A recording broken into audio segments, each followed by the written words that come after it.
Labdien! Good day, good morning, dear viewers here in person and dear viewers online who are watching us. I welcome you all to the European Safer Gambling Week organized by the European Association of Gambling and Sportsbooks. And I welcome you to this seminar by the Lotteries and Gambling Supervisory Inspection of Latvia on the knowledge of society on gambling and on the self-excluded persons register.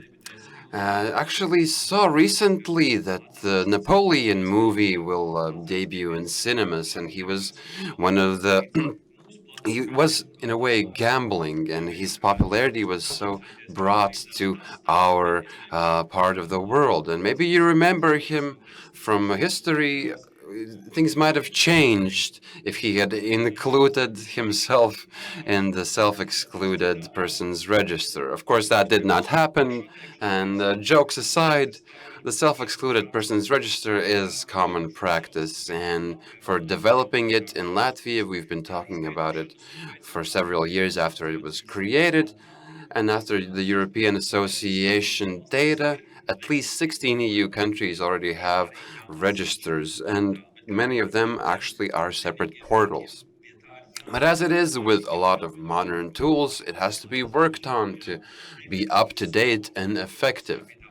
And you have to work on their popularization ourselves because the tool will not speak for itself. So today we'll talk about the functioning of the register, about a similar register in Denmark. Mr. Koktinj has actually provided to us research on this phenomenon, and afterwards, in the end, we'll have a philosophical view on addiction, on gambling addiction. My name is Artis Svece, and I will help us keep this conversation structured and within the time frame.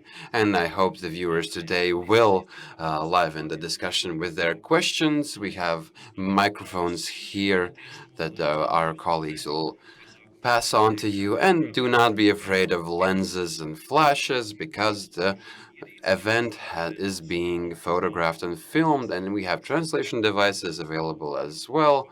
So if anybody needs a translation, please ask our colleagues to provide you with a headset so that the event is comprehensible to you. So, of course, first we have to lay the foundation of our discussion, and first of all, we'll talk about the newest numbers and facts about the self-excluded persons register. And let's welcome with a round of applause Signe Birne, the head of the Lotteries and Gambling Supervisory Inspection of Latvia. And good morning, everyone. I'm glad that we have gathered here in a large number to talk about this topic, and it means that there is quite a lot of interest in it. And the register itself and responsible gambling are an important part of the gambling business itself. I have prepared a very concise, short presentation. As Mr. Wozelinch already said, we have interesting lectures and discussions coming ahead, and the story on both how the society's knowledge has changed within the year and their attitude towards gambling, because we already gathered such information and received such information last year, and a professional evaluation on why both politicians and society's attitude is stigmatized towards gambling. Maybe there's a reason behind it, and maybe the reason behind that is ourselves, and maybe there are things that should be changed. I will start here. So I'll just remind you of some history. Why are we talking about the self-exclusion register? And what are the so-called exit data that we are working with? Unfortunately, already in 2019, and I hope next year the Ministry of Health will repeat this event, So in 2019, they ordered a research on process addiction. So it was not only a story of gambling, but social media and gaming addiction, because these are all procedural addictions. And the research on its popularity within the Latvian society and the reasons behind it. And the main conclusions drawn were these two sentences that we see here. Around 6% of inhabitants have a risk of gambling addiction on a higher or lower level, and 1.3% have a gambling addiction, a gambling problem with negative consequences. And they should be paid more attention to. And in absolute numbers, it means that around 79,000 Latvian inhabitants have a penchant for gambling addiction. And for 16,000, this is already on a severe stage. In 2020, on the 1st of January, so both online and offline gambling and lottery self-exclusion register. And of course, the organizer behind this is the Lotteries and Gambling Supervisory Inspection of Latvia.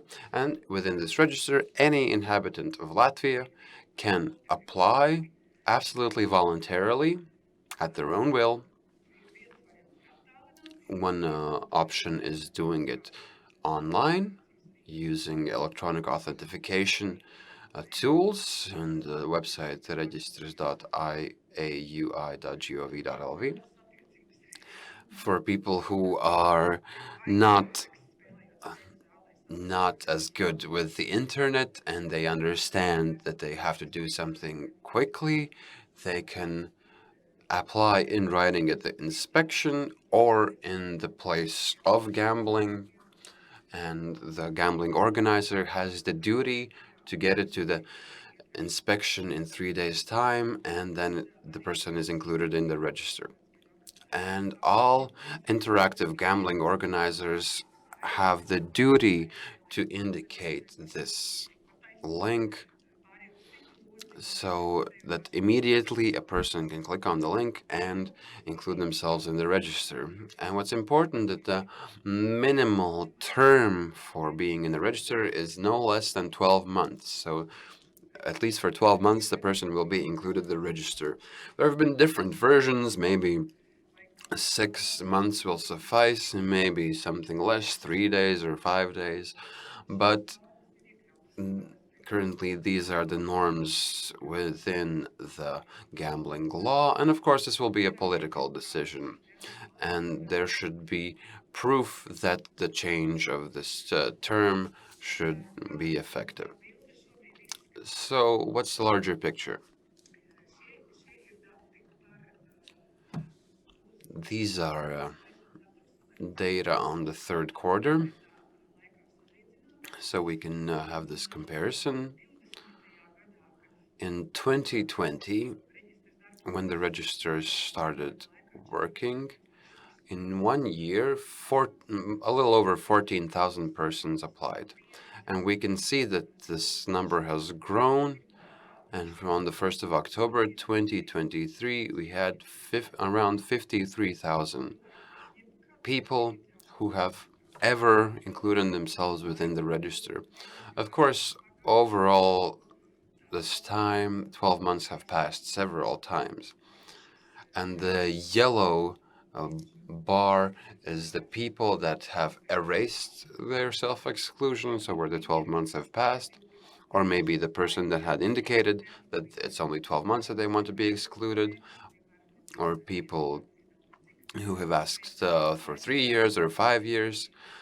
Still, after 12 months, even if you applied for 3 years, you can apply and revoke your application for the register. And the light blue bar is people that are currently in the register with with a ban that is in force. So that's around 30,000 people. For putting it simply, our employees follow these numbers every day. But for myself, I write this down. I can say that within a week, there's around 300 new applications.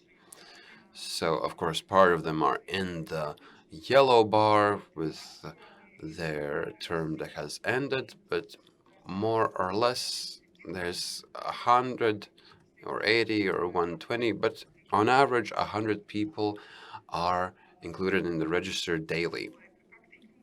I believe that Mr. Koktinch will give more detailed information in his presentation, but what we can draw from our statistics, that is, statistics that are available to us, we can see that the amount of people in each age group within the register. So around 60% is from 20 to 36. And in addition, of course, didn't put a slide here, but it's mostly men. Only 3% of them are women, and 97% are men in the register. What I mentioned at the very beginning, that around 79,000 of people that are prone to risks. As you saw in the previous slides, in 2020, the number of people in the register was 14,688. So it's 18.6% of these 79,000 people that are prone to this prone to this risk based on research. And if we take a look now at the number of 30,343, that's 38.4% of people prone to risks. So this is, in a way, a KPI of us, what we are striving for and what we want to reach. Of course, as close as possible to the 100%. So each and every person that has a problem would be in this register and could change their lives and solve their problems. And just another thing I wanted to say is that the inspection has our psychologist who receives these persons that want to receive consultation, support, or their family members or the players themselves. And in the 9 months that we have today, the psychologist has given 681 consultations in person, online or remote consultations 177, and on the phone and on email, where it is explained how to include or exclude yourself from the register. So that is quite a lot. And I remind you, that's only 9 months.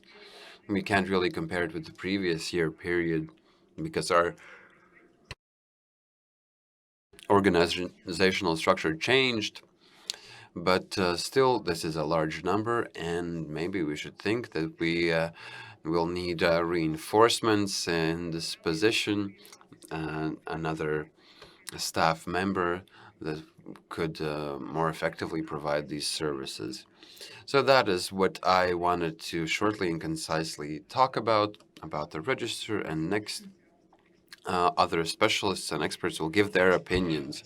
Thank you for the presentation. Maybe there are any questions from the audience. So if there's a question, raise your hand. So far, no questions. It's still early morning, so we will see some questions in the future. And if we talk about registers, we have a very special guest today from Denmark who will talk about the Danish experience, a European view on the self-exclusion registers, and it is none other Executive Director of Birgit Sand and Associates, Birgit Sand. The CEO of Birgit Sand and Associates, Ms. Birgit Sand. Thank you. Welcome, welcome, Birgit. So I'm not exactly sure what's happening here, but I'll figure it out. I'm good. Good.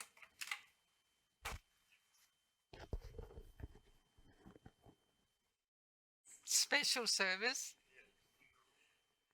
Feels good being nudged in the morning.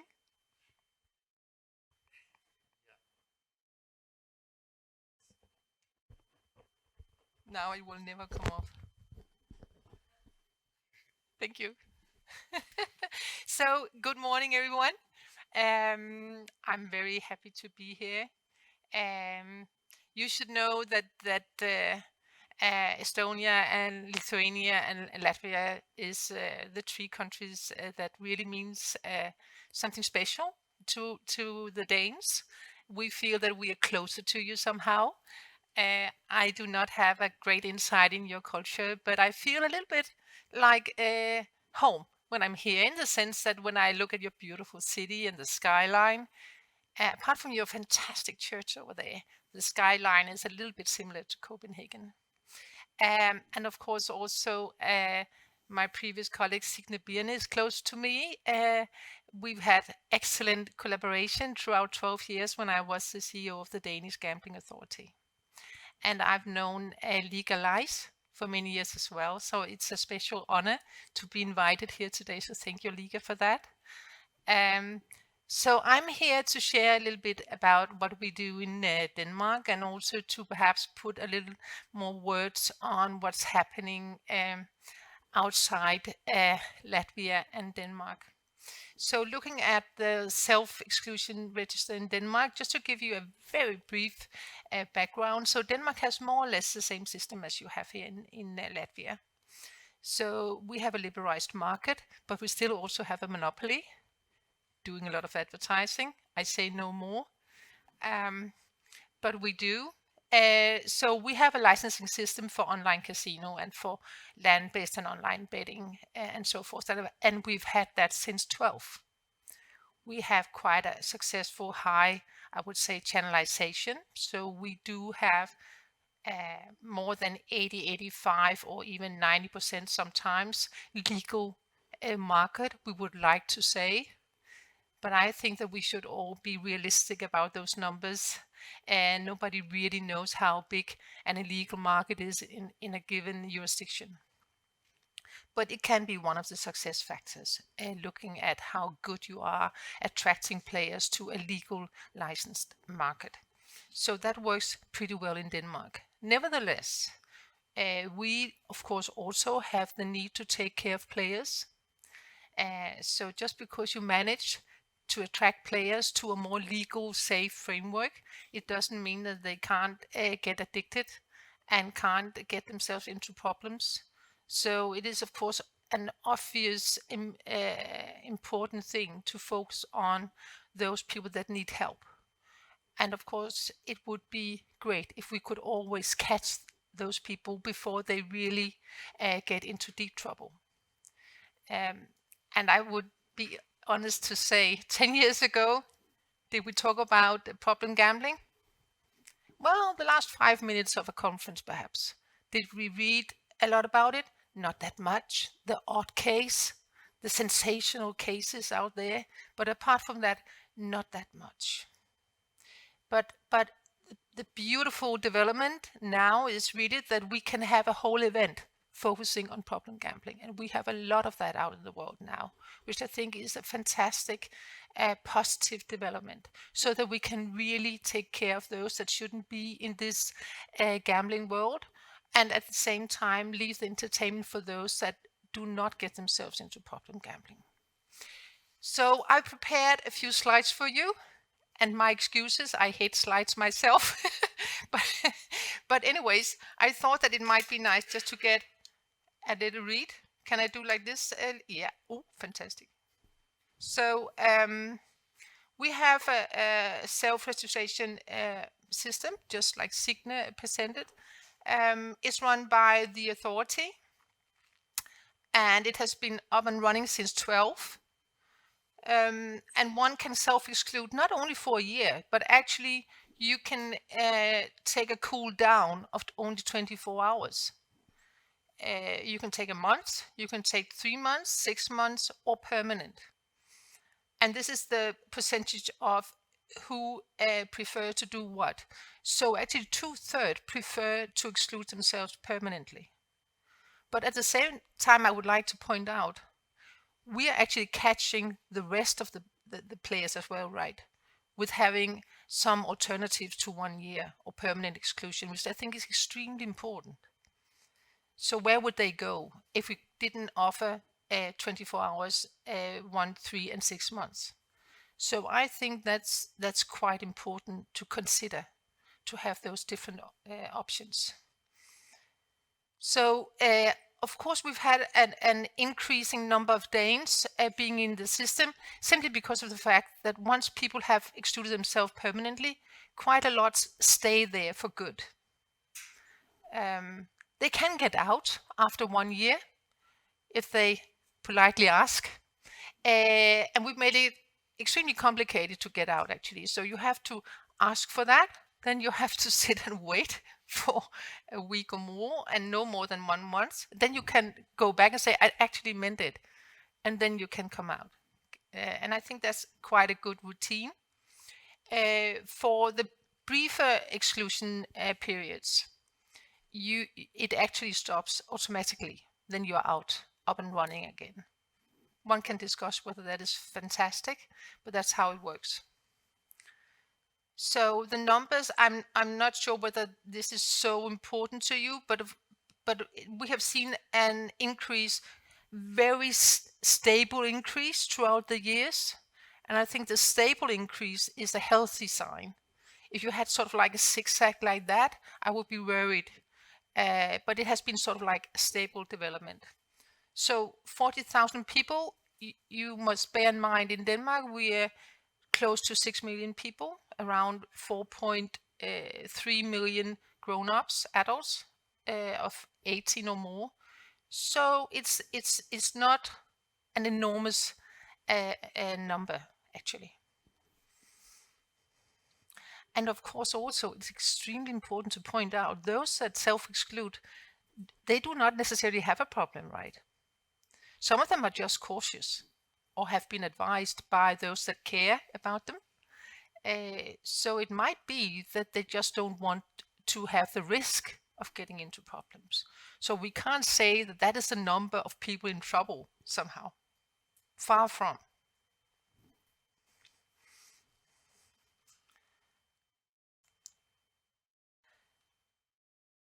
So what have we been doing? We've actually tried our best in the authority, also of course limited by the budget we all have when we are an authority. And we tried to really educate and inform the public about the register. And I think that's part of the important thing to do. People need to know that it's there. So we did some campaigns, not pointing fingers, but really trying to show that we understand if it's hard and difficult to share that you might have a problem and you might need some help. What do you do? Then you can, for a start, try to exclude yourself. So we've been doing a lot of campaigns and so forth on the media, different kind of media. We don't have, like, was it 97% of men? What are all you men doing? You're just playing here in Latvia. So 76% are men in Denmark, which I think is quite high, but I will never say that again. Relatively constant, young and younger men.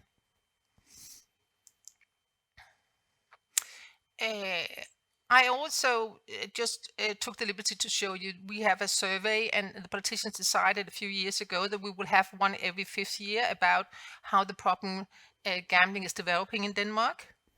And this is the first of its kind. So after 5 years, from 16 to 21, we saw that actually there was a rise in adults having some kind of challenge when it comes to gambling. Not necessarily serious as such, but still there was a rise in an increase in problem gamblers. We also looked, as a new thing, we looked at the young people, those that aren't supposed to know what's going on out there online, right? They're not supposed to gamble in Denmark unless they're 18 of age. But actually 6% of the younger, the minors, were actually challenged somehow to a certain degree with problem gambling. And I have 5 minutes left. Oh my God. So more numbers for you. But just to say that where we are challenged in Denmark would be the moderate gambling problems. Those that are not in deep problems, but have somehow shown that they are in a road to a bad development, right? And that number increased by 200% during those 5 years, which I think is a concern that one should take very seriously. So this was some slides for you. Then I could perhaps spend the last minutes on telling you a little bit more about how it works around Rufus, our self-exclusion system.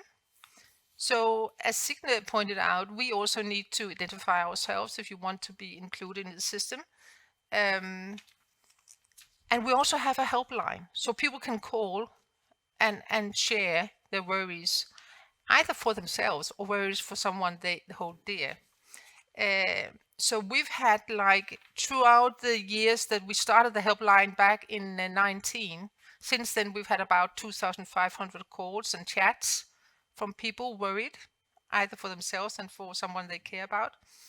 And it's very close to my heart to point out that I really am a very firm believer of an individual approach. Really, when it comes down to facts, no one is like anyone else, right? Everybody is unique in their way they gamble, in the way they take it too hard or not.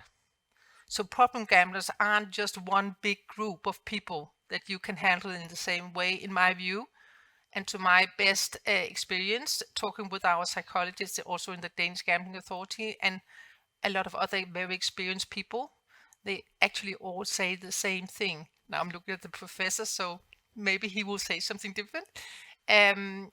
But I do really firmly believe that today there are no excuse for not using AI as one tool to figure out where those potential problem gamblers are in your system and take good care of them. We have many ways to deal with data, and we have the data today. So I think it's of high importance to actually make the best use of what we know today to take care. And if we can take care in the very best way by really understanding each individual that needs some support. And in that way, really take care of also the reputation of gambling, which I think is also an important thing, because to most people, it presents great entertainment. But for those that does not, we have a duty to make sure that they can be taken care of. And hopefully before it gets bad. So really, the system in Denmark works quite well, and it works around all the different games in Denmark. So it's both land-based, online, betting shops, and so forth. You can self-exclude. Apart from that, of course, you should always have the option to self-exclude with your operator. Yeah, so I will be around here, like you will, hopefully, for some hours, so you can ask questions anytime, anyways, and you know where to find me on if you want to ask any further. That I'm very happy to connect with you. So that was all for me. Thank you for the presentation. Maybe we have some questions immediately. Varbūt mums ir kādi Perhaps we have some questions. Please raise your hand.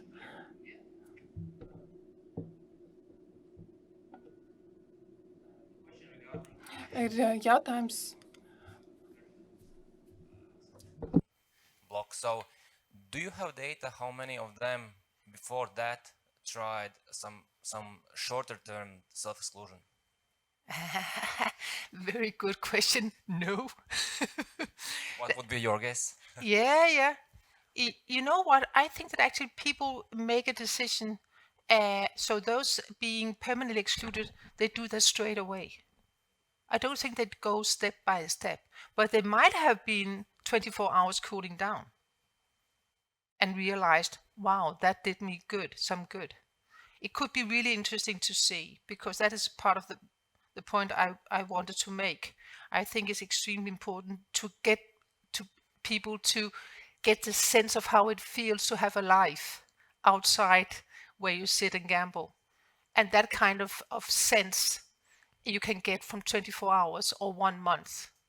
And then maybe you can realize it's not nothing for me. But you can't really get that sense ever, because 1 year sounds really scary if you're hooked. Hi, Birgit. Thank you for your presentation. I have two questions, actually, if you don't mind. One is regarding, so how would, I didn't see if the monopoly is part of Rofus or no, and maybe if not, you can share a little bit of the history and how it came to be, and in general, how would you grade kind of their performance when it comes to responsible gaming and offering different tools, from limits to AI tools, etc. Where do they stand in the whole spectrum compared to maybe some of the private operators?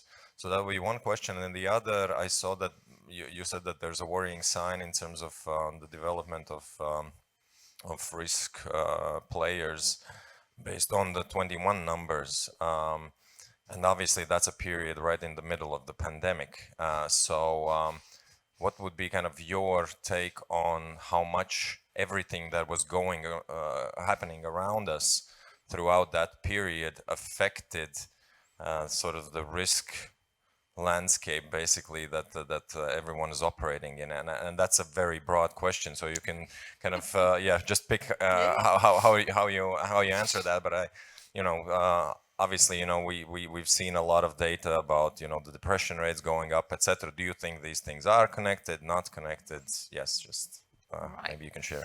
So thank you so much. And I'm getting the questions in English. Fantastic. I was just prepared with all these wires. So the first one, how is the monopoly doing? I'm not going to discuss anything about fair play and fair competition. I didn't touch that. But apart from that, they're doing well, in the sense that, of course, they have to do exactly as anybody else in the market. They have to live up to the requirements and so forth. And to my experience, yeah, they do that, right? And as long as they keep to what everybody else is supposed to, so of course their players as well make use of a self-exclusion system. We do not know where they come from, the players, right? So we do not exactly know the background, whether they were playing with the monopoly games or whether they were playing in the more liberalized market. Could be extremely interesting, of course. But the only thing you can argue, of course, we do know a little bit about it from our helpline, but it could be an area that could be interesting. But my very best guess would be that those games still in the monopoly are, as we all know, those that do not trigger problem gambling as often as the online as such do. Apart from, we could always discuss, some kind of lotteries perhaps, and bingo and so forth, depending on what you have in a monopoly, could do so, right? But the very classical lotteries as such, with a draw once a month or something, is from my experience in research material and so forth, do not put people in a problem gambling situation in the same way. But And the apart second from question was about the pandemic's effect on. and the other one, the pandemic effect. Well, we saw around the world a raise and an increase in the numbers of people attracted to online casino, right? And we know also from some research that online casino can be quite addictive to some. Again, I will not sign whether it's is this or that kind of a game that create the most problematic gamblers, but we could see an increase in online casino players throughout the pandemic, and we did see Sweden react as one jurisdiction, putting on some special limits and so forth to kind of take down the risk for people in that period. And I do believe, of course, that if you are very much on your own and you're very much out of your normal social circles, if you have some, it will ultimately harm you if you don't have that network. On the other hand, some research show that actually people in a social circle, they tend to somehow gamble more because it's sort of like, yeah.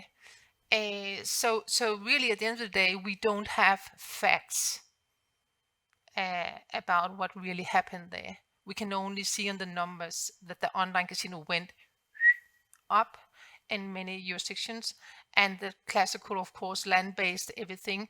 Many of them went down as people did not go outside that much, meet outside. They couldn't even. The casinos were closed and so forth. Right. Thank you, Birgit, for now. I will see you later on in the discussion. Dāmas un kungi, Birgit Sanda. Un dodamies. And now let's move on. We heard some words on the register and the Danish experience, but one of the stories we are patiently awaiting the most is how we're doing in Latvia, and we have the right man for the job here. Maybe we could call him the Oracle of Latvia that looks not in coffee grounds but in data. So the data gathered by SKDS Arnis Kaktinch. I'm glad to see you this year. This is a yearly tradition which is definitely beneficial for viewing data. So if we gather data every year, there's new conclusions. So the floor is yours. Well, since I'm here, it means that we have a fresh survey on our hands. So those who followed last year's event remember that I showed the same data, whether what's what's the situation between Latvian inhabitants and interactive gambling and the overall view on this playing field. And we have another survey. We have some of the contents that have repeated, and we can see and compare how this relationship has changed within the last year. Well, a few words on the survey. Our standard 1,000 respondents. What's important this time, the previous one, and this one is an internet survey. Age group is 18 to 75. And as it happens on the internet, we try to construct it in a way that it's as representative of the nation as possible. And it happened in September this year. So, and let's get right to it. First of all, last year we tried to put gambling in context with other seemingly problematic zones. What would you say this addiction, which addiction is the largest problem in Latvia? So, of course, these are all problems, but what's the largest, most evil problem?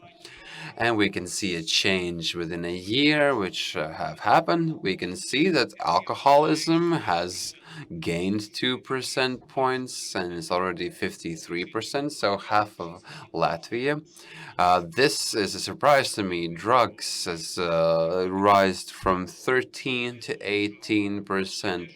Then smoking, 10-10. Gambling, we can see that they are in the top 4.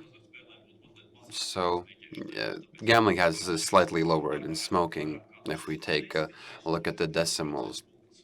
And now gambling has 1% less. And computer games have gone lower as well. We can see that gambling And this public concern ranking has not gone up. It's actually going down because in society's view, there are two addictions that are much, much worse. If we take a look at these social demographic groups separately, we could see such a picture. So here we see gambling in all of our groups. We have some bars. We could see that men most often have called gambling the most common problem. And in age groups, we could see this little hump on 35, 45, but in general, nothing of significance. But other things are interesting. If we take a look at alcoholism, we can clearly see that younger people, 18 to 44s, have indicated this as the biggest problem. But older people, well, still, of course, alcoholism is top one, but they are pointing the finger at drugs. And of course, gaming. Younger people who play computer games don't see any problems, but the old people say, no, gaming is the biggest evil of all. So they think that gaming is worse than alcoholism and drugs. It's the largest problem in Latvia. And then we see, because they see what their children and grandchildren are doing. Next, we asked, what do you think? Which of these addictions are a risk to you? So, is there a risk that you could develop addiction of one of these things? And of course, we have the same set of addictions. Almost half said that nothing, at least from this range, is a danger to them, 47% of people. So it means that the other half indicated one or the other. So 1 in 4 people say smoking and alcoholism might be a problem for them. 1 in 10 think that it's computer games, and gambling appears here as well, 7%. So it's again top four. And the drugs could endanger someone, it's the lowest amount of people. Next, a topical issue. Where is the boundary of what we call gambling? So we asked, for example, lotteries like Super Bingo, Viking Lotto could be considered gambling or not. And here we see how it is viewed by the Latvian inhabitants, that around 2/3 say that it definitely should be considered gambling, such just like any casino games, or some say most likely. So around 68% together, more than 2/3. And only 1 in 4 people say that it most likely not be considered gambling. That the lotteries is not gambling, it's something different. And a thing that is repeated from last year, we got very interesting data last time. So to what extent do Latvians agree that when playing consciously in a controlled way, gambling is a way of leisure, just as visiting a bar or a club. So it's nothing special. Why are we even talking about gambling and highlighting them? If a year ago only 27% said tended to agree, we could see that only a year has passed and this number has quite significantly risen. And even 1 in 10 completely agrees, but still more than half agree that gambling is not the same as going to a disco or a bar. Well, I can't really explain this change in societal or public opinion. Maybe press content analysis could work. What we see in media, how it translates into this thought. Maybe how gambling is bashed in the media, for example. And now, again, if we look at different social demographic groups, yes, so men most often say that gambling is nothing special, and here maybe very, very older age groups say that they do not agree. Next, a topic that was discussed in the previous two presentations, Ms. Birne showed the hard statistics, and where we repeat the question, but with an introduction that's from 2020. There's a register where we explain everything that it is. How many of you previously knew that it exists? And how we can see that the awareness of the Latvian public has significantly grown. So previously it was 62% that said, yes, I'm aware of this. 72% say yes now. So plus 10% is a high number. And it's a very good and positive dynamic. There are a lot of people who agree that they personally know people that are in the self-exclusion register. Previously, it was 73% said that they don't know any such person. Now it's 71%. So we can have 2% off. And people who say that they're in the register themselves, it was 2% last year, same 2% this year, and there's 2% added to I know such a person. So this data goes hand in hand with this data, that this thing has gone further over the year, which was already shown by Ms. Birne. If we take a quick look at social demographic groups, we could see a correlation with age. So older people say that they know of the register more rarely, and younger people are more likely to say yes, that they know someone. And but the people who have registered themselves, it's quite similar in all social demographic groups. Another interesting topic, which is a topical issue in Latvia, licensed and unlicensed gambling, and how many people say that they know and are aware that both licensed legal gambling and unlicensed and the illegal gambling is available in Latvia. Previously, if it was 44% that said yes, we have clear awareness of what's happening, and there's no progress here. So 1% here, and if we take a look, if we take into account the statistical errors, we can't really draw any conclusions that something has changed. So it's again 50-50 almost. I would say that still this data is quite sad.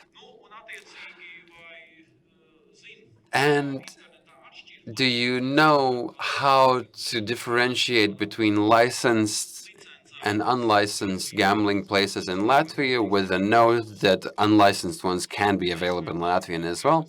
So we can see that I would most likely or definitely know how to differentiate between them is around 17%.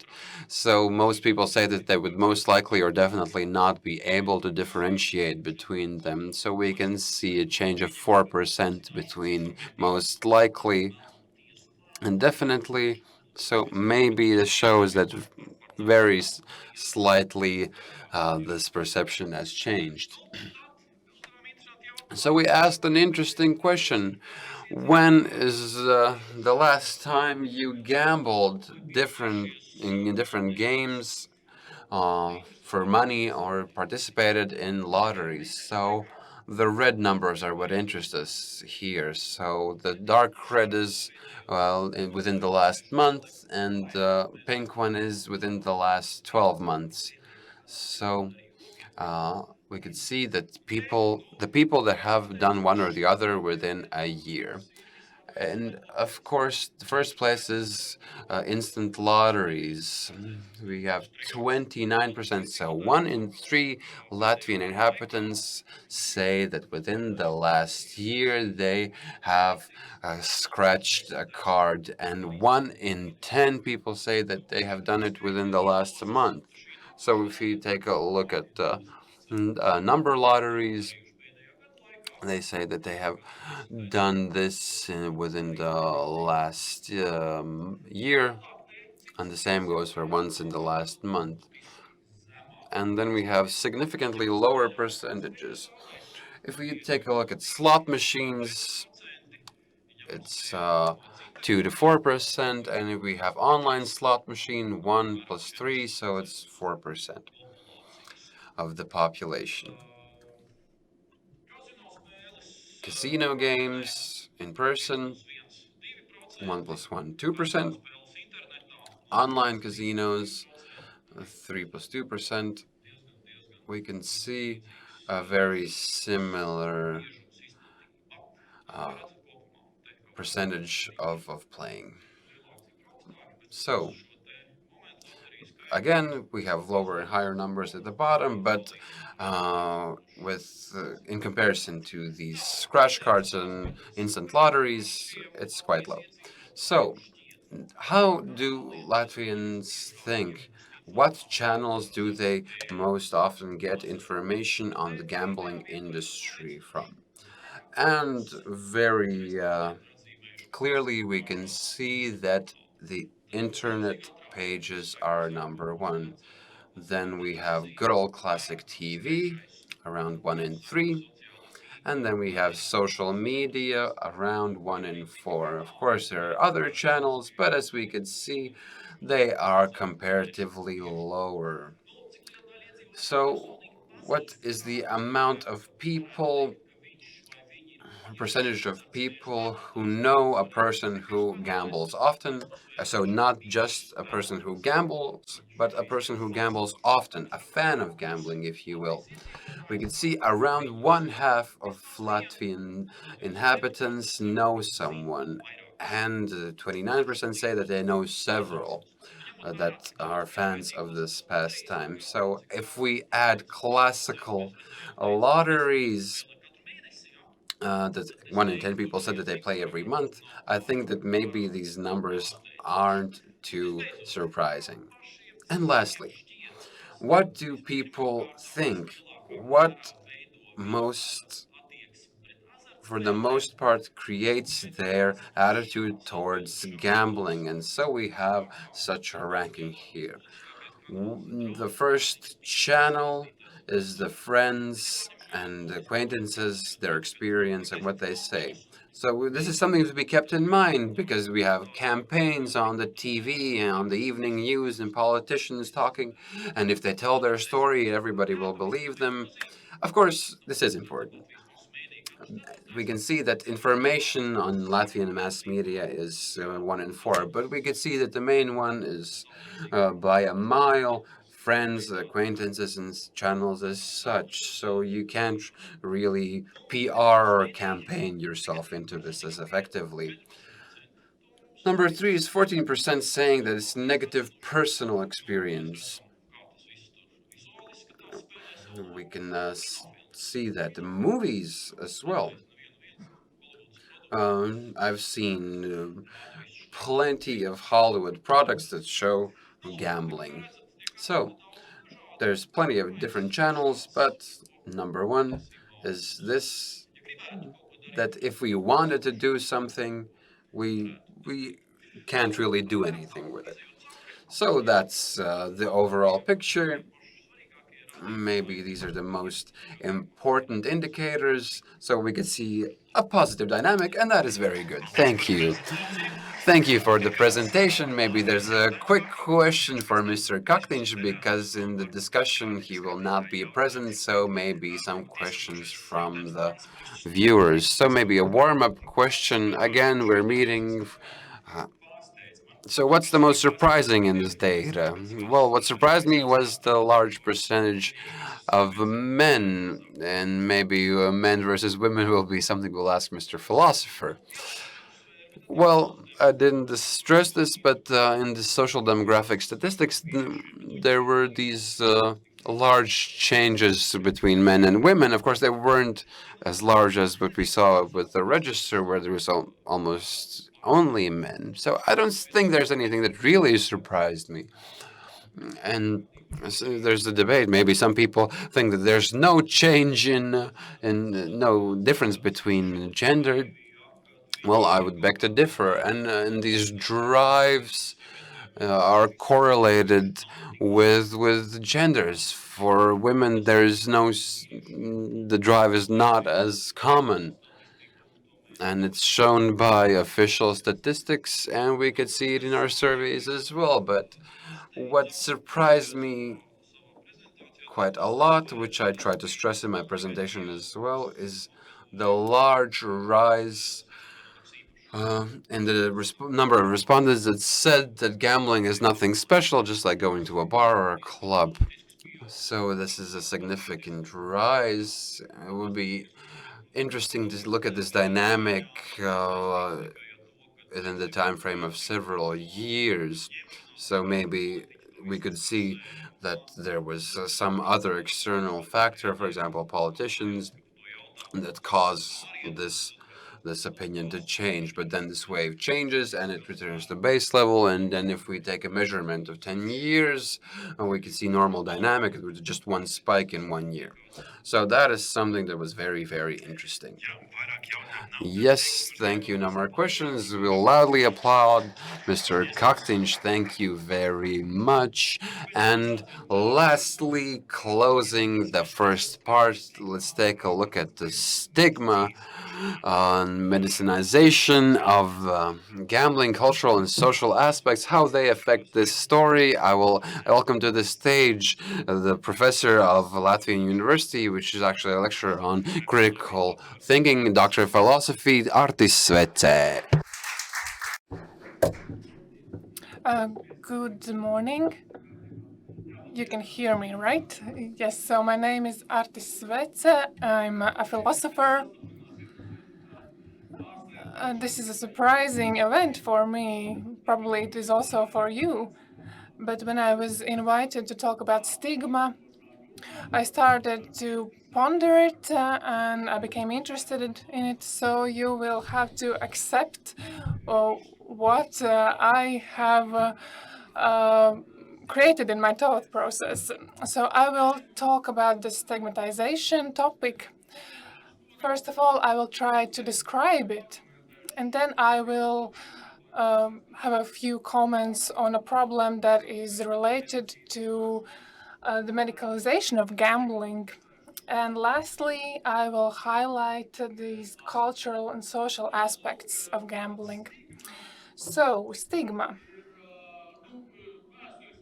Historically, it is an attribute that differentiates one person from another person.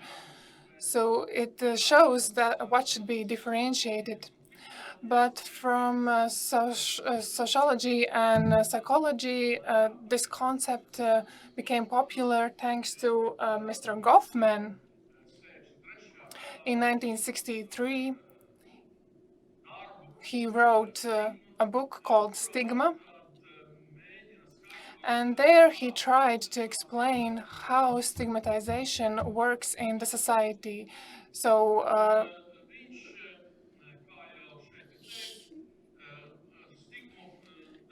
he defines stigma quite freely, namely attribute that is deeply discrediting.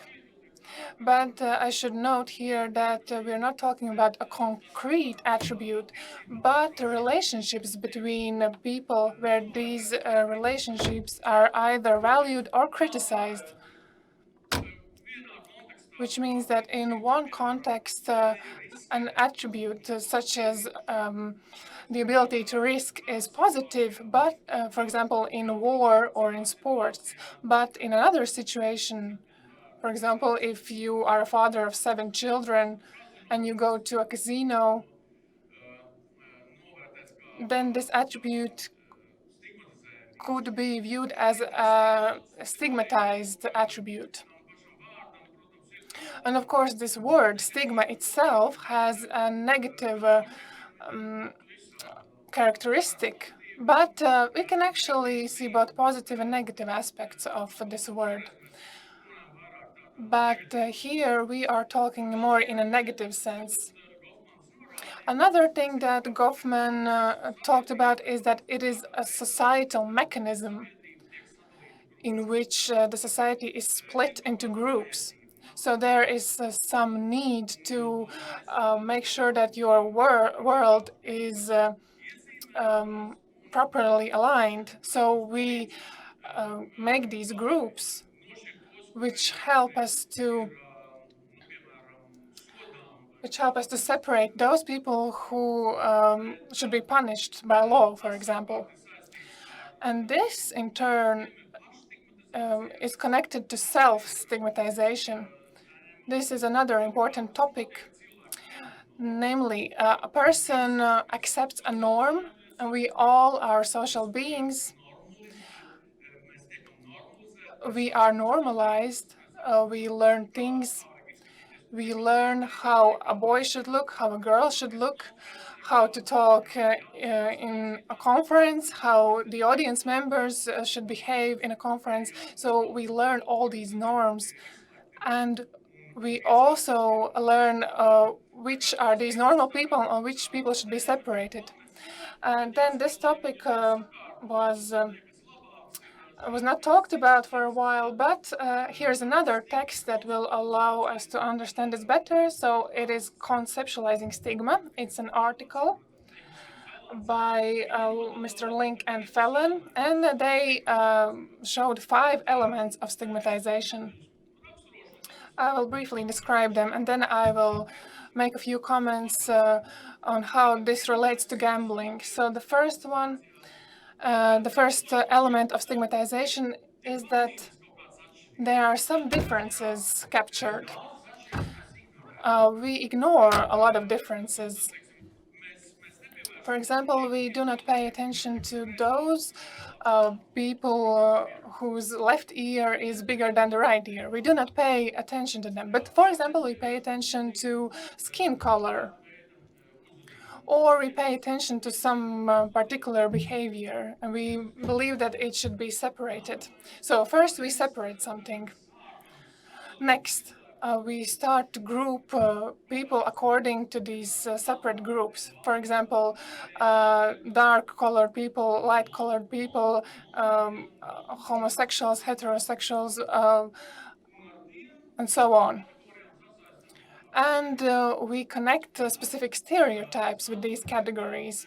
The next element, we use these stereotypes and categories to group people into us and them. And when this has been done, then we implement sanctions. And if we have the stigma in a negative sense, then the group which has been separated, we try to punish them, we discriminate against them. But here I should note that not always when we see the word discrimination, then we are talking about something bad. This is not necessary. For example, if I see that my neighbor is a Nazi, I try to behave differently against him. I believe that for many people in our society, it is all right. It is not that something bad has been done to the person, but the principle of stigma is that we see that someone is different and we separate them, and then we start to behave differently again towards them. So we try to punish them or apply sanctions to them. So when we talk about gambling, there is an odd situation. Of course, gamblers are stigmatized. And this topic is quite largely researched, especially by psychologists. But it is worth noting that this stigmatization is not as clearly cut and simple as racism or white skinned people against dark skinned people and so on. For example, people with mental problems and normal people, all these categories that we use. Perhaps this separation is not unequivocal. And we see differences in these gamblers. As we said before, entertainment versus productive work. This is one separation. But we also separate entertainment versus addiction. And if we talk about behavior that is risky but acceptable, that is not yet addiction. So these separations are not easily separated. You cannot easily split them into two groups, for example, gamblers and non-gamblers. So this stigmatization is not as clearly cut, and these groups are not as clearly recognizable, but of course they are linked to stereotypes. For example, Lean Quigley has said that gamblers are associated with irresponsibility, a weak character. And this is also what we call folk psychology, which means certain connotations how the human consciousness works. For example, how to get rid of some addiction is just a question of character. If you have a strong character, then you can, for example, quit smoking, gambling, and so on. So we have this stereotype that those people who gamble are have a weak character. Another thing that surprised me, that greed is something that is associated with gamblers.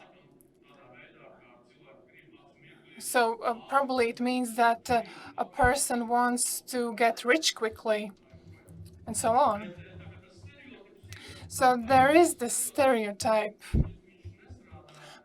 but it does not work in a very precise way as it is in other cases of stigma.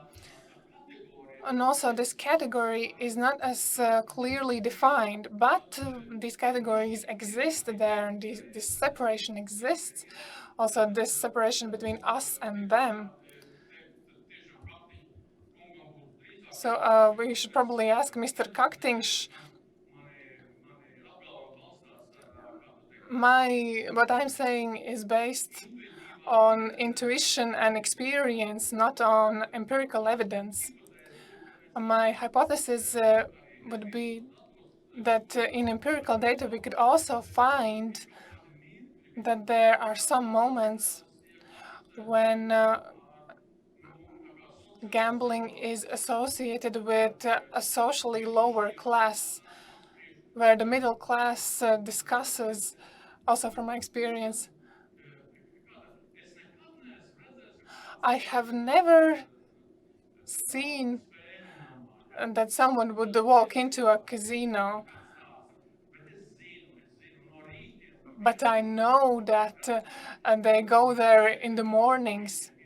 Who are these people that go there in the mornings? They are some special people from a special social group. Those are not us. Those are the others.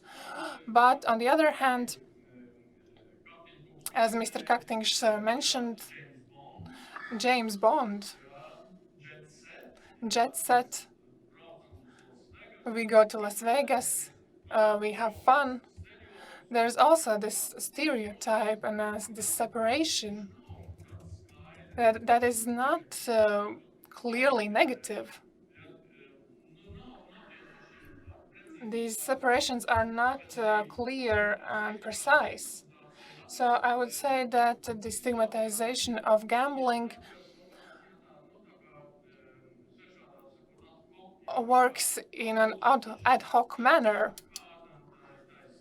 depending on the specific situation where I am, and depending on the specific stereotype that I hold at that moment. So this is a question that I'm interested in, but I cannot answer it. Whether this stigmatization is more related to the beliefs of the middle class, or what is the proper way of life, or what is a responsible living. So this is just a theory. So, and also this discrimination In my opinion, this discrimination is based on situations. It's situational. But you said also before that some people know other people who play and who gamble. And if we know such people, then we can see that there is some stereotype. We see that we cannot simply separate a specific group of people that should be sanctioned because they gamble. We cannot do that. For the gambling industry, this is good because it can exist. Because if these separations were clearly defined, for example, historically, we have had animal fights, dog fights. So this gambling where animals fight each other. In the 18th and 19th century in Europe, this was associated with a specific social group, that those were the proletarians, the lower classes that engaged in such gambling. So it should be prohibited. And scientists, for example, experiment with animals, and they are serious people, so we cannot prohibit animal testing. So you see, the social aspect is very important. If we can identify that dog fighting is associated with a specific social group from which you want to separate yourself from, it is easy to get this definition, but as soon as you cannot clearly define this separation, then it is also harder to implement sanctions. So I would actually say that we can apply individual sanctions or self-stigmatization, not as much as structured discrimination. But you can correct me. And another aspect of stigmatization, one question, has been on why stigmatization is a problem. So, one tradition and one strategy says that it's a problem because it is an obstacle to therapy. What I mean by this, so if we are being suspicious towards a person that has mental problems or a person with AIDS, then this person has grounds to flee therapy or treatment and not trust the doctor and not reveal information about yourself. So if we're stigmatizing such illness, it is seen as therapy. So, in such a way, the idea is that stigmatizing gambling prevents us from treating addiction. And of course, there is some grounds to this. And I definitely could not deny that gambling addiction is linked to some psychological, physiological mechanisms. Potentially, it could be running within the family. And of course, I will not kill you with philosophy, but there is an author as Jean-Paul Sartre who indicated that no matter how you try to explain and convince yourself that your decisions are caused by causes, a person always feels within themselves the possibility they could have acted differently. So his idea was that this conscious idea that I could have done something different is something fundamental, something you cannot escape. And so what conclusion can we draw from this? So every addict, even if we can tell them physiologically, so hey, look, this is how it happens within you. In the moment when you take the syringe or pour some cocaine, or actually just reaching for a can of Coca-Cola, in this moment, you feel this possibility that I could simply not do it. And here, the problem with the medicalization, because medicalization means that you are attempting to show this process as a causal process. So you cannot do anything about it. For example, your genes make you gamble.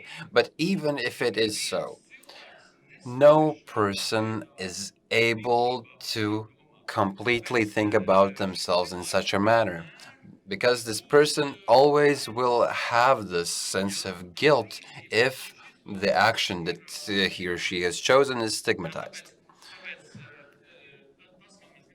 So that's what I wanted to draw your attention to, is medicine and psychology actually cannot prevent stigmatization. It can help a person live with it, in a way, cope with it, or lessen it.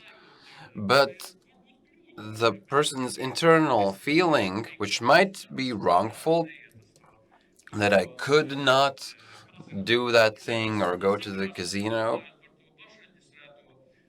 is faulty. And talking about the self-excluded register, the positive thing here is that a person applies themselves. So he's not an object that has something done to them. So that is my choice. But here, I think the psychology and medicine, they are very important, but they cannot solve the question of stigmatization. So here the question is, why this behavior is something that we see as something that can be gotten rid of. And this is not something that psychology can answer, but social sciences, I think, can. And our understanding of culture. And again, another classic, I'll mention him. Why not? In Latvian, he's been translated, his work on freedom. And he talks a lot about gambling, and he has an interesting argument on gambling. Well, it's not on gambling, but he says, so if a person does something irresponsible, for example, gambles away all his money, he's not talking about gambling here, but let's imagine they lose their money. Should we forbid the action that he has done? And his answer is no, because the problem is not in the action, but in the result of the action. Ergo, a person loses all of his money because they're investing in an idea of a new computer, or their idea on future technology being the pager. And now they invest all of their money in pagers and lose their money. So, can we draw the conclusion that we should cancel investing and forbid investing? If a person has left their children, neglected their children because he wants to go to conferences, not staying at home taking care of their children, but sitting in a conference listening to a philosopher, should and then the children are neglected. So, should we forbid conferences? No. The problem here and the question here is not on conferences or gambling or alcohol, but what you do with it. Of course, there can be a lot of objections here, but the thought here is quite interesting.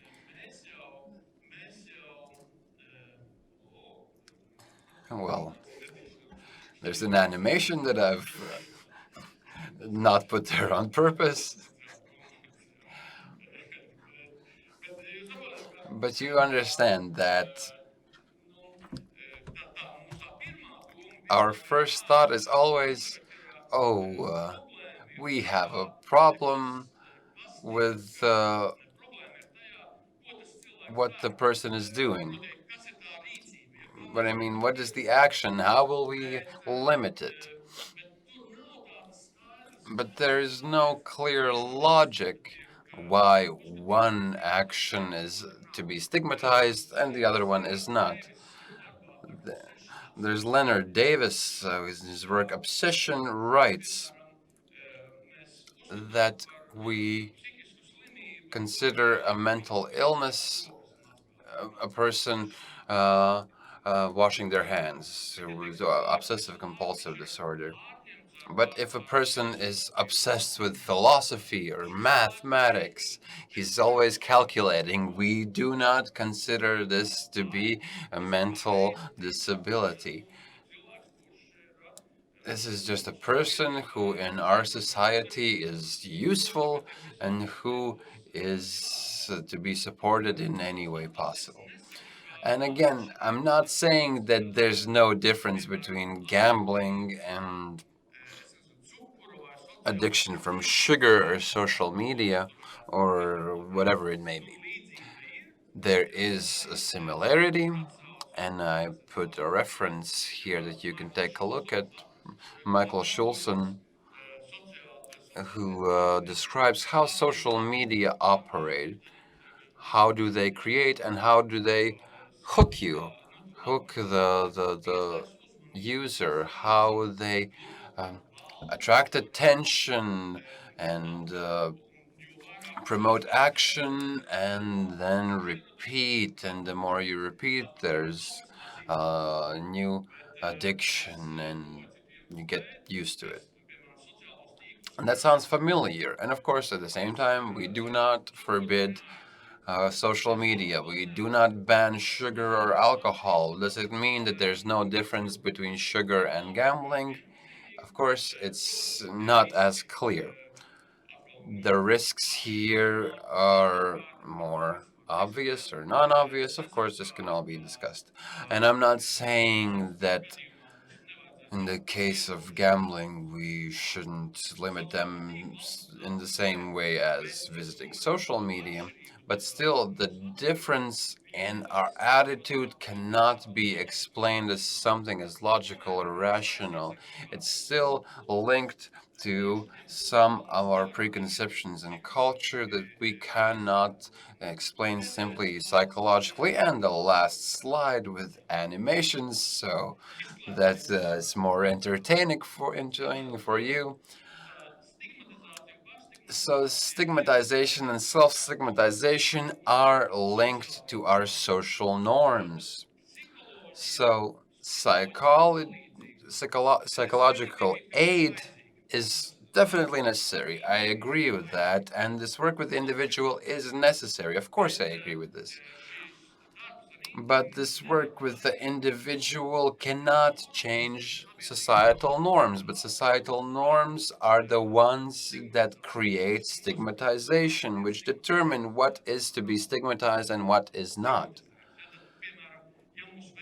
So if our value is productivity and gambling is something that is completely opposite to productivity, it's very hard for me to imagine how our society could change that.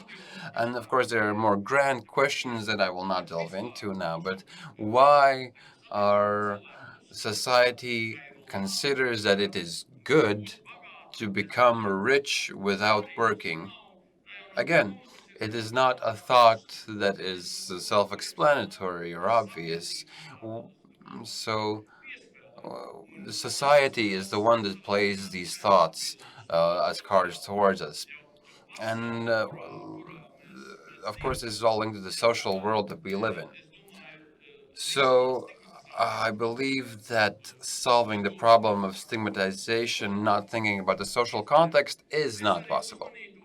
And I would be cautious with attempts to show gambling as only an illness and addiction only as an illness, because one thing that is the conclusion of this is that if it's only a sickness, there is no grounds for it to exist. Why should we allow gambling if it is just an addiction? So that's something I've considered. And of course, that is not true. And I would say that when talking about and thinking about stigmatization, we have to think about the social norms. And if there is a realistic strategy on how to diminish stigmatization within a social context, is the only thing that comes to mind is to offer gambling as safe entertainment. And I think that's the question that you keep on returning back to. And of course, there is a contradiction here. But if I could consider some conditions how to lesser social stigma, is that first thing that comes to mind is that we ensure gambling as a safe entertainment, whatever that may mean. Thank you.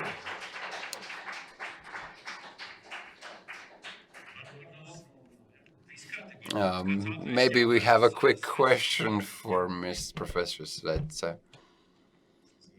I don't know if it will be quick. We'll try to. On Sarder, most likely. No, no. So, one of the recent largest events in the industry was that in COVID times, that the members of parliament decided to close online gambling as if the virus would spread online. And all of that ended with the constitutional court proceedings and a decision and they said that it was anti-constitutional, but I would like your philosophical reflection on one of the justifications of this decision, where we hear a word that we hear a lot in this conference, which is freedom or liberty. And I'll read it to you and do with it what you will. When making decisions by an individual that affect only themselves, they have rights to make decisions based on information that they have available to them without the state getting involved. In a democratic and a fair country, this has the highest value. This liberty is considered with any choice of the person, no matter if it is considered valuable from a socio-economical perspective, as long as it is the self-expression and free choice of the person, as long as it does not endanger the constitutional order in the state and other persons. The lawmaker has to respect these liberties and the expressions of such liberties, even if they might be harmful, as long as it affect the person only. The individual should take responsibility for the consequences of expressing their liberty. Well, for my students, I would advise to separate this paragraph into sentences. But what can I say here? The Supreme Court is referencing John Stuart Mills. It is taken from John Stuart Mills, but there are some problems with John Stuart Mills. Understand that Mills' principle, and that's one of the foundations of liberalism, is that a person must be allowed to do whatever comes to their mind as long as they do not harm others, even this person harms themselves. And again, there's an array of arguments that Mills uses, but we should allow a person we can actually reference the human dignity to make decisions for themselves. But the problem here is what we mean by harm to other, and when do I harm others? And here Mills himself agrees that there is some unclarity. So, for example, if I stop you in the street, am I causing harm to you or others? And the Mills' response is to try to find a balance. So from one side, we should remind ourselves all the time how I should behave towards a person as another conscious being. And Mills says that if I wanted to, I could forbid everything that is harmful to a person. But that would be a horrible society because in this society, people would be considered as miserable objects. And that's one of the reasons why I'm here, because I am a liberal. I do not gamble, and maybe I have not been personally affected by harm done to families. Maybe that's why I'm so responsible. But that's, in a way, part of this liberty. And that's what the Supreme Court is saying. The problem is, as I said, how to find this balance. So if it is said that we cannot ban gambling because if the person is doing harm, they do harm to themselves, but to allow that gambling or people are persuaded or drawn into gambling, we should allow for private gambling houses to exist and we'll ban advertising. So I'm trying to find this balance, how to do it in such a way where I do as little harm as possible to others, but allow persons to consider for themselves. But I think we're getting way too in detail. We could talk about this for an hour more. Thank you, Artis Svece. Thank you. Atlikus nedaudz vairāk. We have slightly more than half an hour for our panel discussion, and we see here that we have a public campaign, Take a Pause, so epauzai.lv. So please visit this site and you can read all about this campaign. But now I would like to welcome the discussants of this panel discussion. So the first, I will welcome Ms. Signe Birne, Director of the Lotteries and Gambling Supervisory Inspection. Then from the Crisis Center Skalbes, Coordinator for the Helpline for Gambling Addicts, Ms. Santa Laimiņa, please. The CEO of Birgit Sand and Associates, Ms. Birgit Sand. And lastly, the representative from the Latvian Interactive Gambling Association and board member of William Hill Latvia, Mr. Kaspars Rāzna, please. Please make sure that your mics are on so that everyone can be heard. So first, we heard several introductory presentations, and similar to the question I asked Mr. Kakting, do you have some things that you were surprised by? Is there something that you would like to highlight from what you heard before? Let's start with you, Santa. I regret that we only have half an hour because I would love to continue this fantastic discussion about our limits and where our limits end and where new limits begin. I work as a coordinator for this helpline and also as a psychologist. And also I believe that I'm a liberal person. I like these values, they inspire me. But in my work, most often we see that there are several actions that harm not only the person themselves, but also the people around them. And unfortunately, we see that the government, the state tries to help adults, and this will also always be a challenge, both for the industry, also for us as a support center. So where are these limits where we allow to take these decisions, and where is this line where we say no? The liberties end and we have to implant some limits. So I think this is a wonderful discussion. Kaspars, please. A very wide range of topics that we discussed today, but one thing I would like to highlight, I like this phrase. I work in this industry for more than 10 years. Previously, we had this thing as a responsible game. Perhaps we had some leaflets and nobody was really interested in it. But now we have a whole seminar and a conference that we host annually, and we attract different opinions on a very interesting lecture from Mr. Svece.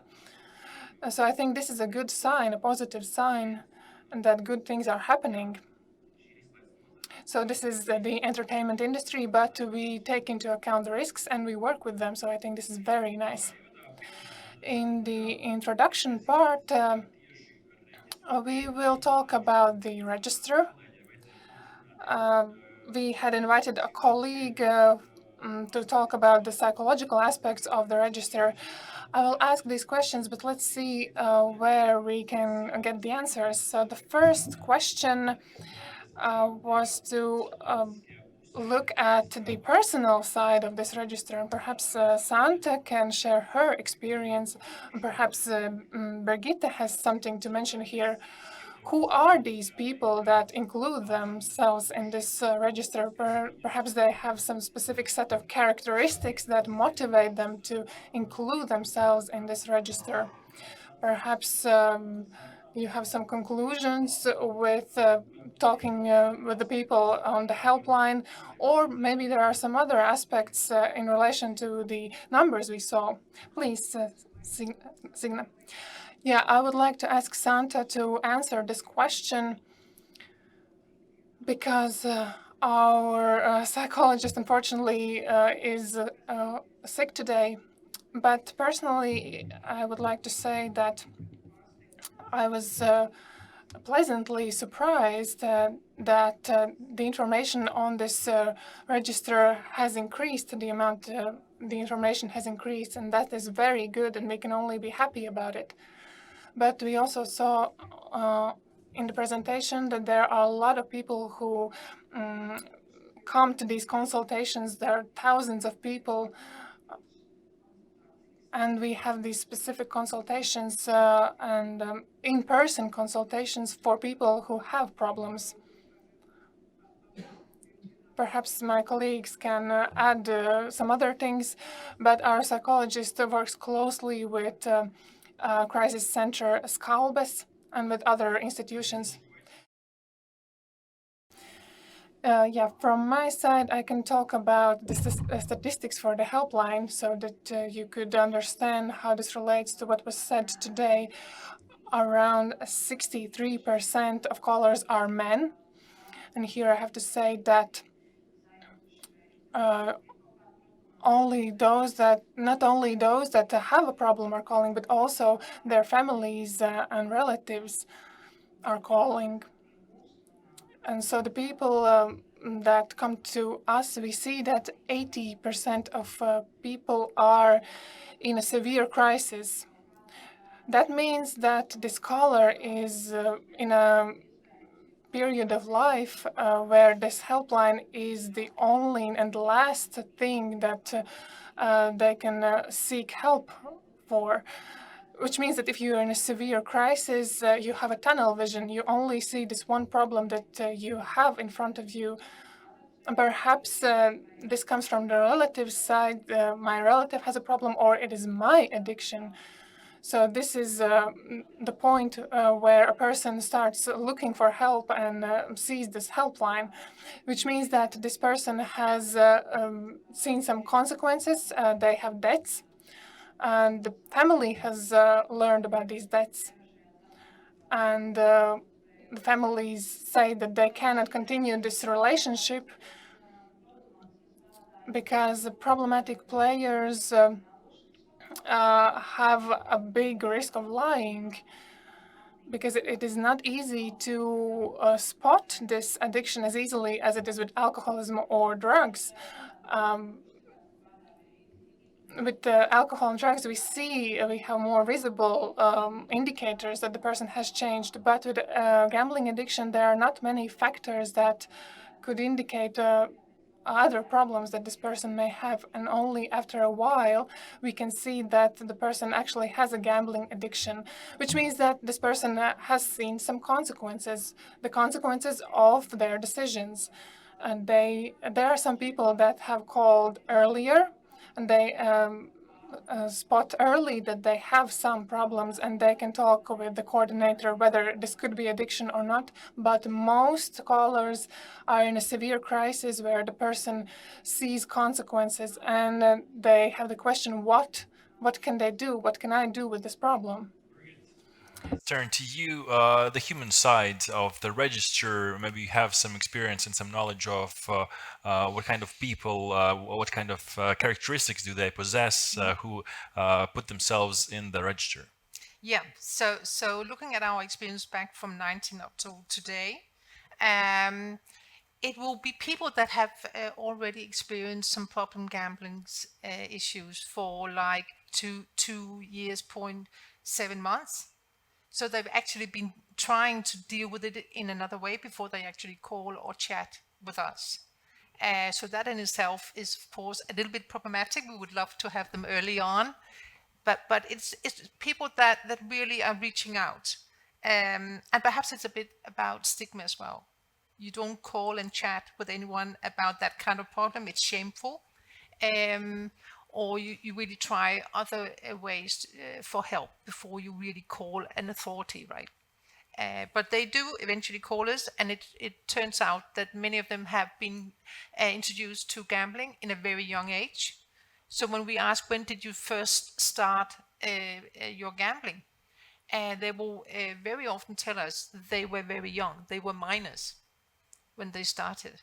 And we also know for certain, but research show that it's very typical gamers, minors that do all kind of console games, computer games, and so forth. Doing gaming looks very innocent and straightforward, but it can be combined with the kind of games that are actually involving money and ultimately then gambling, still being minors. And those young people, they will be among those that are calling us, and they will really explain that they were exposed to this in a young age. So my worry and my experience would call for attention on minors and young people, and that we need to deal with how they are introduced to gambling, and that they should be informed about make really informed choices, take good care of themselves, and we should as well as adults take good care of them. So it's very much, for me, it's about communication and information much more than limitation and banning. I'm a firm believer in also a more individual approach on an informed base. Kasper, Kaspars, how do the licensed operators of the gambling industry work with identifying risks? What are the specific technologies or nuances that allow to identify that a player shows signs of risk?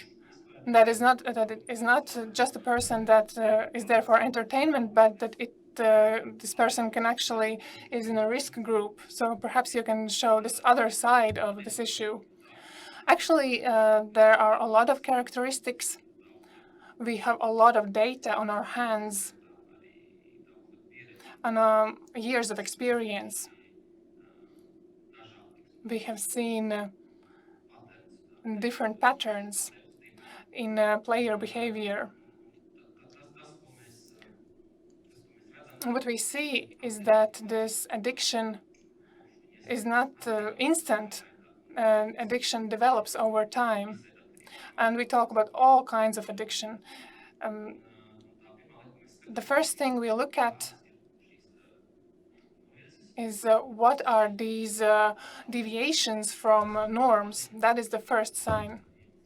For example, if a player has put in 10, 20 euros, next week 50 euros, then next week 100 euros, we see that something is not right. Then the next we have some quantitative indicators such as time spent on playing, also the amounts of money spent. And sometimes people spend too much time on a specific entertainment. And also, of course, communication with our support. There are different temperaments, but if a person has a negative experience, they tend to get nervous. And we see this is what our colleagues report. And another thing that seems more innocent, for example, a person asks for payment, they get the payment and then put it back in, and so on. So it is clear that the person cannot stop playing. So there's a whole set of characteristics, but we have identified them depending on the operator. But we are talking about tens of different characteristics and red flags that show that there's a possible problem. Then the question is, when do we get involved? The earlier, the better. The register of self-excluded persons is one of the best things that has happened in this industry. But often that is the end phase where the evil has taken root already. And to move this discussion forward, also the next question about the development of the register in the future, what the industry players would want to see from this register. Last year, we also talked about this time question, how much time is spent playing. So perhaps this is an aspect on accessing data and what is the industry wants to see from the register, and perhaps you have some specific recommendations for this register. I still like the Danish experience with shorter periods for including yourself in the register. We see that this minimum of 1 year is what prevents the person from including themselves in the register, because they think that this 1 year is too long and they cannot imagine not playing for a year. So shorter periods is a good thing. What I'm very happy about, what Ms. Birne said, is that 72% of people know about this register. So I think these are wonderful news. And if you look on social media, for example, on Twitter, if there is a case with gambling problem, there is always a person that is not connected with this industry. They say that, oh, you see, there is this register of self-excluded persons. So people know about this. So I think that these are wonderful news. Of course, always insist that a self-exclusion system is a great thing, and we need to inform people about it, obviously. So it's a really, really important tool. But really, having worked with industry from the regulatory side and now as an advisor, I would say anytime who knows their business best would be the industry, right? And so I think that it really part of the solution is also absolutely in the hands of the industry. So apart from self-excluding systems, I mean, industry can really figure out the individual patterns and where to put their foot down and actually take care of players in an individualized way. And I nowadays I'm extremely biased because I'm on the board for Mindway AI, and that company, like others, actually do provide AI tools to follow the patterns of each individual player at all times, night or day, and to show that for the operator to react on. And I think it's really, of course, on the shoulders of the operator to deal with the players in a very good way. So instead of sort of saying we will limit and we will exclude just for precaution, I think it's, of course, in the long run, in my view, of course, a much more a solid solution to deal with each and every unique player and make sure that you reach out to them at a very early stage so they can perhaps even get back on track or never go on the wrong track, right? And actually enjoy gambling in a healthy way, so to speak. So that would be my main point, that really we need to work together, regulators and industry, to take care of players. It's not this or that, and it's my view, it's definitely not banning anything here. Santa, paturpinot, Santa, continuing on the topic started by Kaspars on these different terms or time frames. So we had 24 hours, 136, and permanent band. We have this 1 year band here in Latvia. So from a psychological aspect, could you see that there could be a role that it could play to find this balance? Yes, there's definitely room for discussion in the Latvian context as well. And what we have heard from callers and maybe the problems that we see is that there's no unified Baltic register. And that's something that we talk about a lot with our callers. So if Riga, Latvia is closed for me, we do not live in a continent where I cannot exit within an hour or two, where I can enter neighboring countries. So everything is open and right across the border, and I can keep on playing. And another thing, in this presentation, we saw that 95%, which Birgit mentioned, 95% have this legal business. We do not have data on how much Latvians have illegal or illegal. Well, actually, we do have data. It's 19% for the illegal ones. Well, we still talk with our callers. How do we differentiate between the legal and illegal ones? What are the characteristics? So this is a painful question that we are trying to include when speaking. What are the characteristics and signs where I know that I am playing in a licensed gambling site? So these are two things I operate within. Signa, any considerations here? So different topics were touched upon here. So first of all, yes, we have this 1 year term. So this was based on discussions with psychologists. So we'll still keep on to this 1 year. And as Sandra said, we of course can have discussions, and if, if it is proven that a shorter term is more effective, we can definitely bring it in.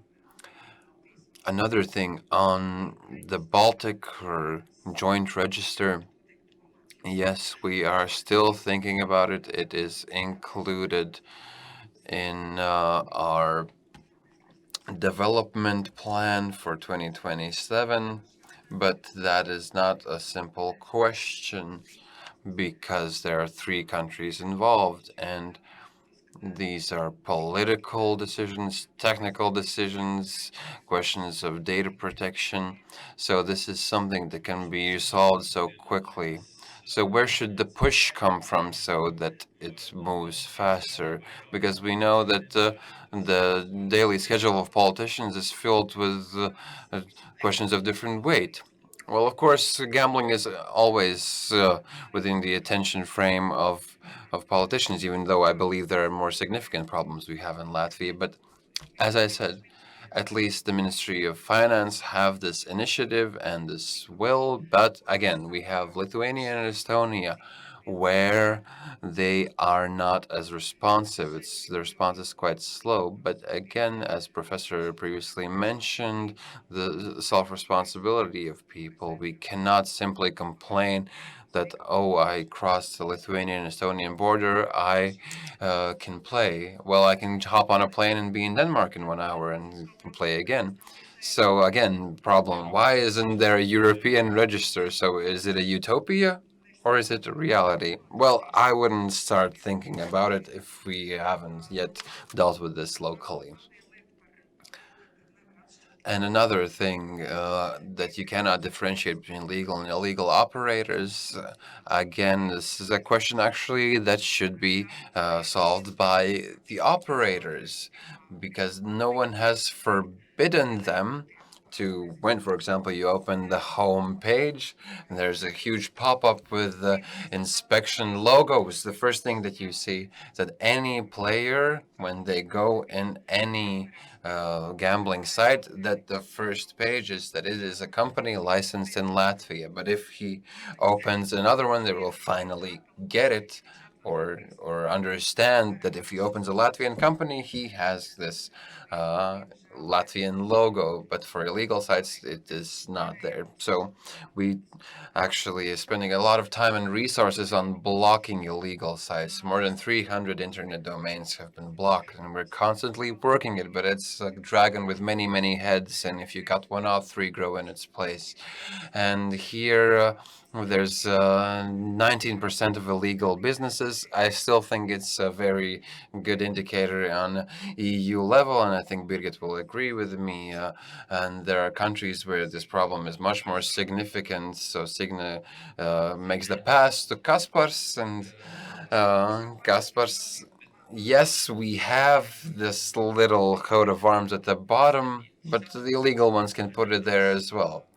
So the question is more complex than it seems. Of course, the most safe way would be that to have a list for from the gambling inspection that which are the official sites. But there's another question: how do we achieve that people consult this list? And people are not too patient, as we know. One option how we see this is if some sort of advertising was allowed for licensed operators. For example, in Latvian media, you could see advertisements from licensed gambling operators. I think this would be the first signal that, well, if they are advertised somewhere on the side of a bus, well, then there'll be the idea, okay, it's licensed in Latvia. But of course, it is not as simple. Well, I think we have very many topics. Oh, allow me to say one sentence. In Latvian media, internet, I see only Latvian licensed companies advertised. Well, again, this is probably for another discussion. Well,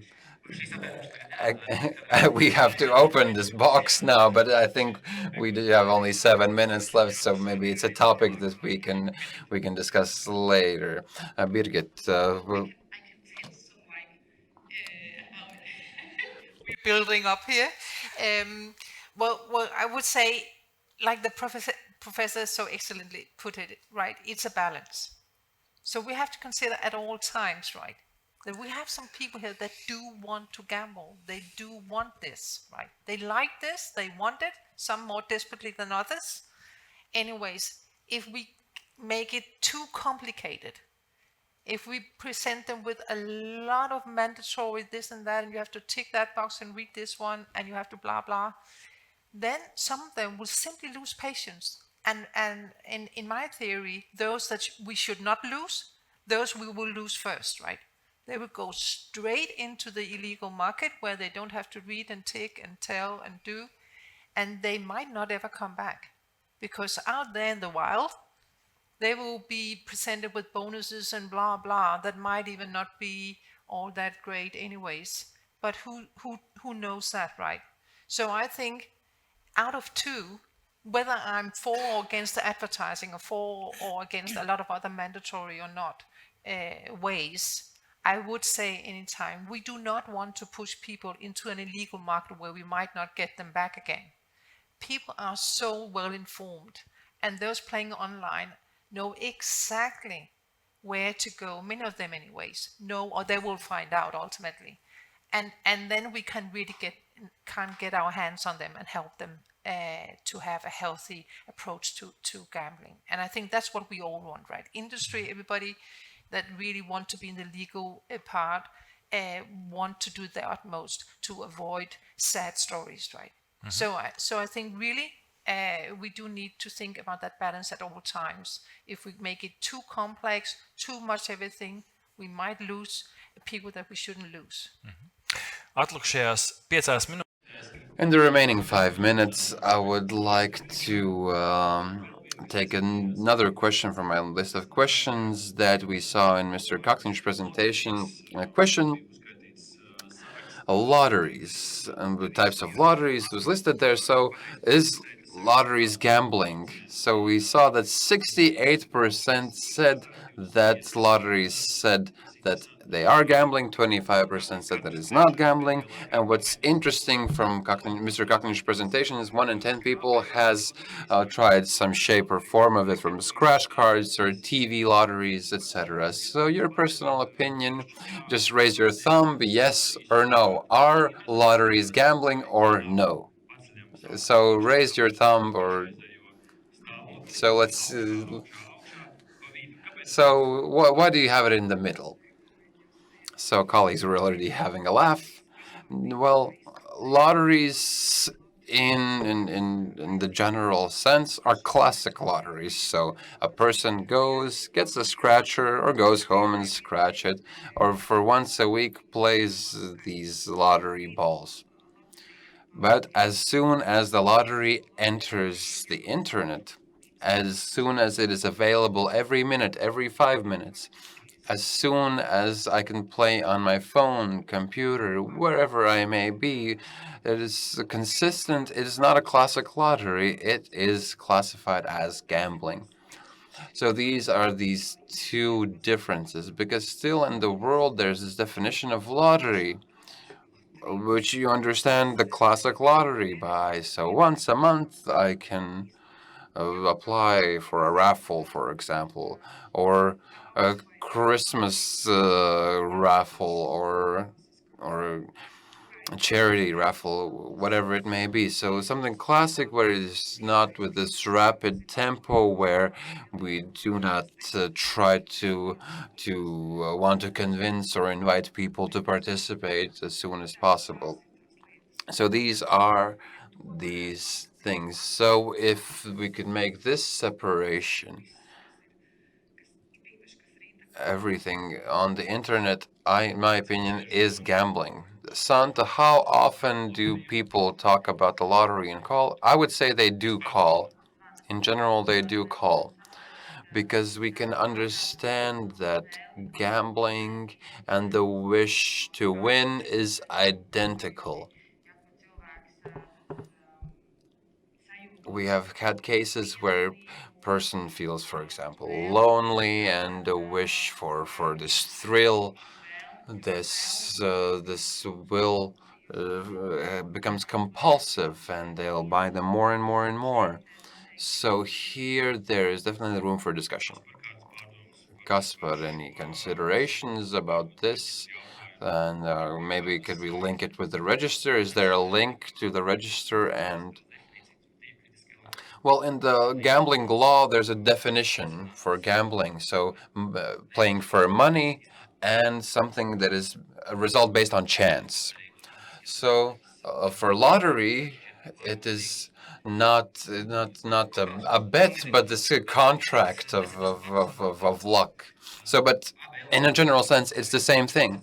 Both of these elements are there, so they're unequivocally gambling as well. And you can buy them constantly, buy the scratchers constantly, but the fundamental change is simply not there. A difference is not there. Yeah. In the closing minute, Birgit, your view from afar on lotteries. Lotteries as such in general as gambling. I think Signe gave a very fine distinction between this and that kind of lotteries. I totally accept that. But I would say on large, I think they're part of the gambling market, right? They are, and out there in the big world, they do advertise as well. Not that much in some jurisdictions, right? But anyways, they're out there. They're part of the gambling market. They do look at the bottom line. They do push people to buy, and it has different effects on different people. So, bottom line, to me, it's gambling. Paldies, darbiem diskusijas dalībniekiem par viņu veltīto laiku mums par pār. Thank you for the participants of the discussion. Of course, we can continue informal discussions. We can see that the industry and state institutions and psychologists are all working for a common goal to decrease the number of people that we have in a critical situation, which creates stereotypes and stigmas. So very large thank you to the participants of the discussion, Signe, Santa, Birgit, and Kaspars, and let's give them a round of applause and thank you. Thank you to all our online viewers. If you did not manage to see a part of the seminar, you can look at the recording, which will be available later on. And of course, enter iapause.lv, where you can see the campaign materials, where you can find out more information how to take a break from the game. My name is Artis Svece, and I thank you very much for participating. All the best.